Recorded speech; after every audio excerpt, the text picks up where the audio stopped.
السلام عليكم خوت الحباب، تبارك الله عليكم، نهاركم مبروك. خوت اللي بغيت نقول لكم اليوم الحصه شنو هي وشنو هي الحصه البارح. كانت فوتينغ انور ساعه بلاتي باش نريكيبيريو من 20 كيلومتر اللي درناها نهار الحد. عطينا دو فوتينغ باش نريكيبيريو بالعقل. اليوم كذلك مثل فوتينغ انور بلاتي وحده. واليوم في الغابه غيناو الشجر والزوج. الشجر كيتكلم، الراحه النفسانيه، الكارم. ما كرهتش تكونوا معايا في هاد الفوتينغ صراحه. اللي يكون هنا وقريب لي مرحبا به. فوتينغ معايا فاعل تارك. المهم الخوت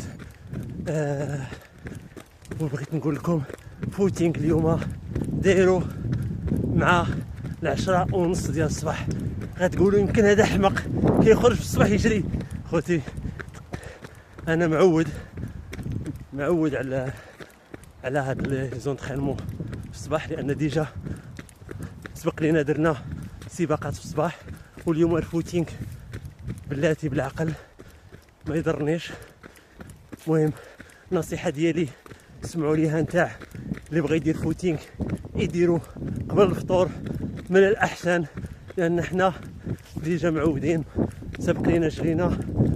واليوم نكملوا ان شاء الله النهار بخير وعلى خير، واخا ترينينا في الصباح باذن الله.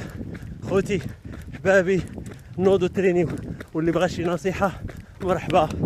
هالي الخوت، السلام عليكم.